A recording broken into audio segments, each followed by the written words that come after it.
Bonjour à tous, bienvenue chers compatriotes. Bandeko bolingo mbote na bino. Lelo yo nakoki koloba mikolo leki mingi to sololi te.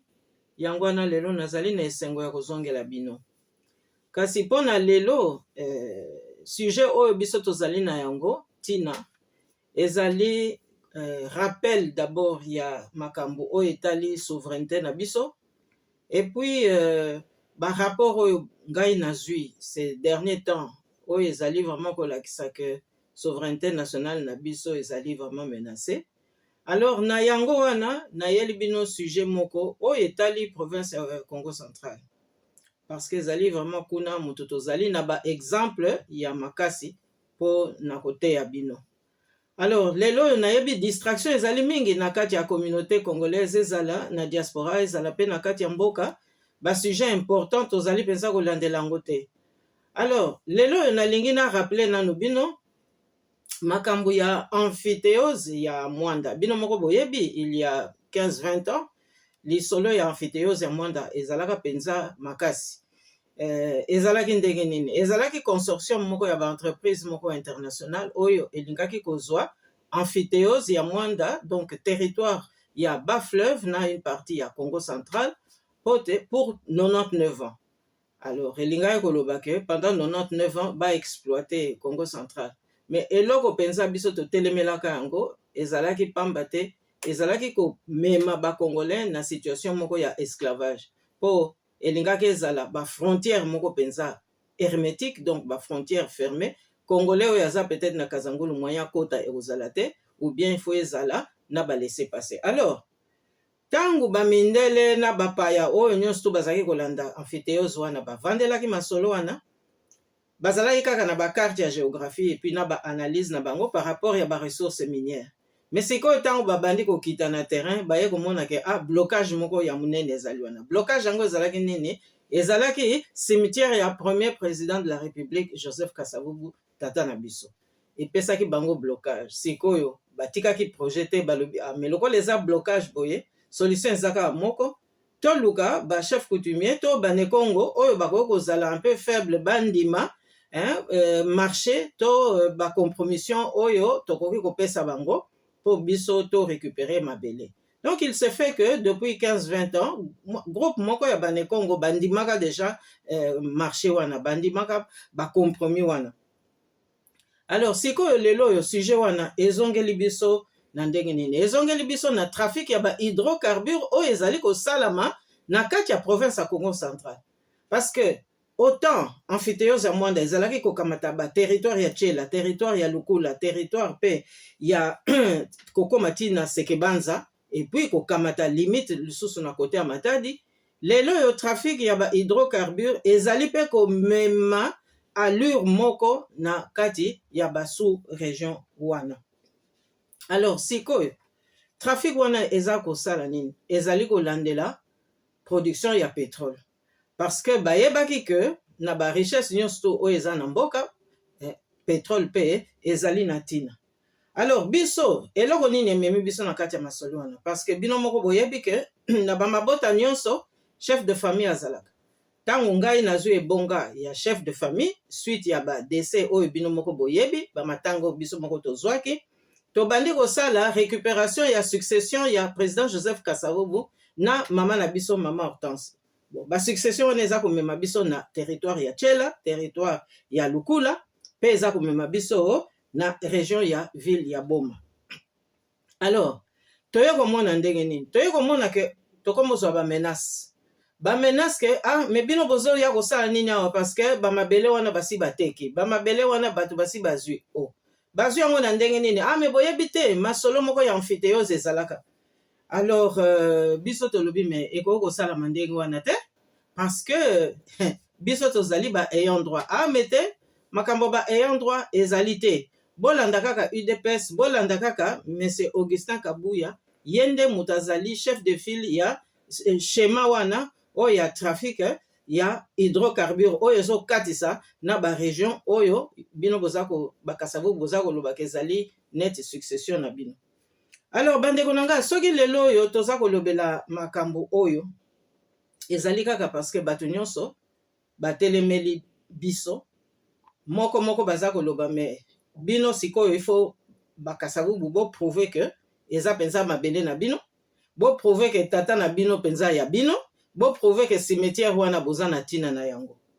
Alors eloko moko nga nalingi naloba awa ba menace wana ezwi forme nini?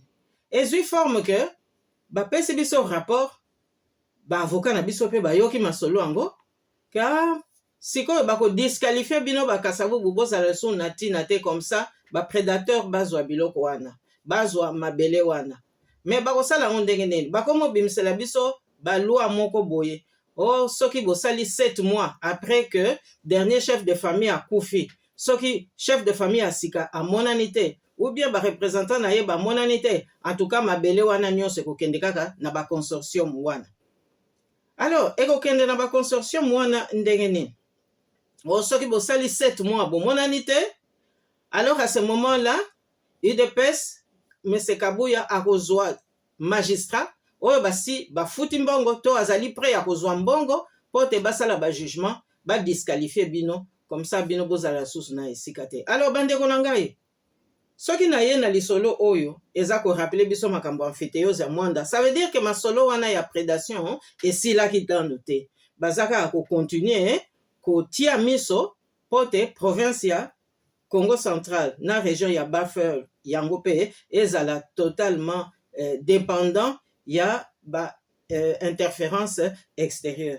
Donc lobi kuna cimetière Joseph Kasavubu nde ezalaki blocage, lelo yonde recherche na biso ya ko rétablir ya ko réhabiliter succession ya Joseph Kasavubu na ya mama Hortense Ngoma Masunda mama na biso ko réhabiliter ba section wana, ko réhabiliter ba propriété wana, et comme sikoyo ko memela biso remise en question. Donc biso sikoyo faut to prouver que toza congolais, to prouver que baboti biso na baboti wana. Alors bandeko nanga oyo comme vraiment situation moko très grave, parce que sikoyo conséquence mususu eza nini? Ah, bino bakasavubu misato botikali na bomo, il faut bo prouver biso acte de décès ya Joseph Kasavubu. Mais premier président de la République, bokosenga biso acte de décès. Donc ngai lelo yo na ye ko rappeler que to salaki mise en demeure biso ba liquidateur survivant ya bana oyo Joseph Kasavubu abota na Hortense Kasavubu. Tokotala makambo amphithéose wana te, wana eza etumba etali pe biso nyonso tu ba congolais. Mais tokotala sikoyo par na biso ya responsabilité. To salaki mise en demeure pour que bato nyonso tu ba somba. Peut-être bayebaki te makambo nini bazomemela bango, basombaki sur la base ya faux documents, po toza pe na ba preuve que ba faux documents ezalaki ko circuler, bao nyonso tu basombaki mabele oyo etali succession ya Kasavubu bazongisa ngo kaka na malembe. Topesaki 3 mois jusqu'au 30 juin 2026 po bato bazongisa yango na malembe. Tolobaki ke soki date ya le 30 juin 2026 eleki basali yango te, alors à ce moment-là tokokota na ba juridiction internationale. Nde yango wana babimiseli biso sikoyo loi moko ezali na Congo, soki bino bankolo ba prétendant nkolo ya biloko bomilakisi te pendant 7 mois, c'est-à-dire de janvier tangu décès ya ndeko na biso esalamaki jusque na juillet, soki bomonani te, alors à ce moment-là l'état abengani bino wana tokokondima yango te. Tokokondima yango ata moke te. Alors lokola batangaki kombo ya Monsieur Augustin Kabuya comme chef de file ya schéma wana ya trafic ya hydrocarbures, nga nazaka ko interpeller UDPS ya lelo. Biso toyebi te mabe nini biso tosalaki po to mériter traitement ya ndenge wana. Alors toza kosenga kaka eloko moko, quand même pérennité ya mboka. Yango wana bato nyonso to l'air baza ko belela makambo ya constitution. Constitution c'est ça aussi. Elingi koloba nini? Elingi ko batela mabele. Elingi koloba ko batela mabele. Elingi koloba ko luka penza ke esprit ya bakoko ba oyo ba précédaki biso bayeba kosunga biso, bayeba pe kosunga mboka, po te lobi ba oyo bakokitana na biso bazala pe na kimia pona kokamba mboka.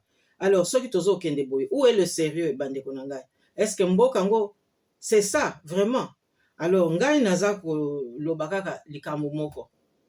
Lokola nzambe a permettre que nakoma chef de famille pe nazali co-liquidatrice ya oyo etikali ya succession ya Joseph Kasavubu, premier président na biso, ngai na komema mokumba wana jusqu'au bout et na kofléchir te, et puis tokozala vraiment très ferme parce que tolukelaki bato mabe te, tosalaki mpe bato mabe te, mais toza koluka kaka to rééquilibrer situation oyo etali responsabilité na biso.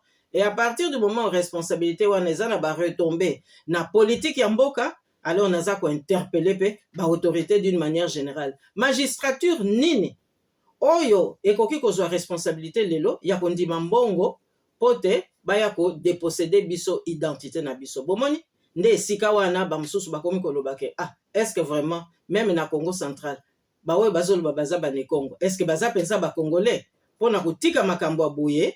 En tout cas eza pensa kokamwisa biso. Alors bandeko na ngai tobosana te, communauté internationale aza wana, kasi biso pe toza na responsabilité.